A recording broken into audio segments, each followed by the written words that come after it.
कभी ऐसा हुआ है कि आप रात को चुपचाप बैठे हों, मन बहुत भारी हो, आंखें नम हो और दिल से बस एक ही बात निकले, हे भगवान, अब तो कुछ ठीक कर दो। बहुत सच्चे मन से मांगा हो, लेकिन कई दिन कई महीने बीत जाएं और लगे कि कोई सुन ही नहीं रहा। तब मन में एक सवाल उठता है, क्या मेरी दुआ किसी तक पहुंची भी या मैं अकेला ही बोलता रह गया? हम में से बहुत लोग इस दौर से गुजरते हैं। घर में परेशानी हो, बच्चों की चिंता हो, पैसे का तनाव हो, रिश्तों में दूरी आ जाए या खुद के मन का बोझ बढ़ जाए, तब हम भगवान को याद करते हैं।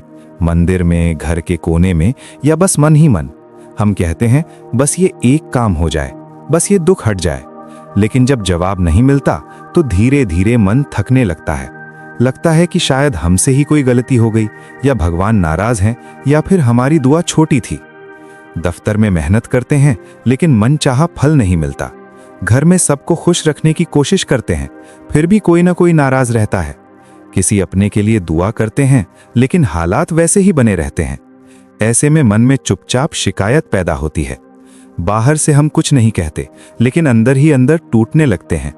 कई लोग तो धीरे धीरे भगवान से बात करना भी कम कर देते हैं।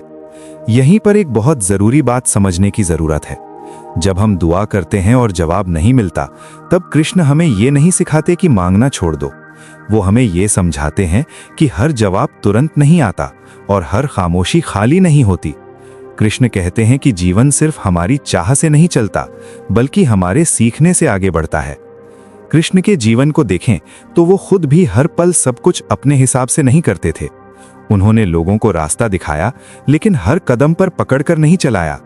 जब अर्जुन उलझन में था, डर में था, तब कृष्ण ने उसे ये नहीं कहा कि मैं सब ठीक कर दूंगा। उन्होंने उसे समझ दी, नजरिया दिया, ताकत दी कि वो खुद खड़ा हो सके। जब हमारी दुआ का जवाब नहीं आता, तब असल में हमें अंदर से मजबूत होने का मौका मिल रहा होता है। शायद हम जिस चीज को मांग रहे हैं वो अभी हमारे लिए ठीक नहीं है, या फिर हम जिस तरह से देख रहे हैं हमें थोड़ा अलग नजरिए की जरूरत है। कृष्ण हमें सिखाते हैं कि हर देर नकार नहीं होती, कई बार वो तैयारी होती है। सोचिए, अगर हर बार हमारी बात तुरंत मान ली जाए तो क्या हम कभी रुककर सोचेंगे? क्या हम अपने अंदर झांकेंगे? कई बार दुख हमें नरम बनाता है, हमें दूसरों का दर्द समझना सिखाता है। कई बार इंतजार हमें सब्र सिखाता है, जो आगे चलकर बहुत काम आता है। कृष्ण ये भी बताते हैं कि जीवन में हमारा काम है सही कोशिश करना, सच्चे मन से चलना। फल कब और कैसे मिलेगा ये हमारे हाथ में नहीं होता। जब हम सिर्फ फल पर अटक जाते हैं तब दुख बढ़ता है, लेकिन जब हम अपने काम पर ध्यान देते हैं तो मन हल्का होने लगता है। दुआ का मतलब सिर्फ मांगना नहीं होता, दुआ का मतलब है भरोसा। ये भरोसा कि जो भी होगा वो हमें तोड़ने नहीं बल्कि समझाने आएगा। जब जवाब नहीं आता तब भी कृष्ण हमारे साथ होते हैं, बस वो हमें बोलकर नहीं, हालात के जरिए समझाते हैं। अब सवाल आता है कि हम रोज की जिंदगी में क्या करें। सबसे पहले अपने आप को ये कहें कि मेरी दुआ बेकार नहीं गई। हो सकता है उसका जवाब अभी दिख नहीं रहा, लेकिन कुछ बदल रहा है। अपने मन से ये सवाल हटाएं कि भगवान मुझे भूल गए, ऐसा कभी नहीं होता। दूसरी बात, जब भी मन भारी हो भगवान से बात करें, लेकिन शिकायत की तरह नहीं, जैसे किसी अपने से दिल की बात करते हैं, बिना डर, बिना बनावट। तीसरी बात, अपनी कोशिश को छोटा न समझें। जो आपके बस में है वो ईमानदारी से करें, बाकी छोड़ दें। धीरे धीरे आप देखेंगे कि हालात वही हैं, लेकिन आपका मन बदल रहा है। आपको अंदर से थोड़ी शांति महसूस होगी। यही कृष्ण की सबसे बड़ी देन है।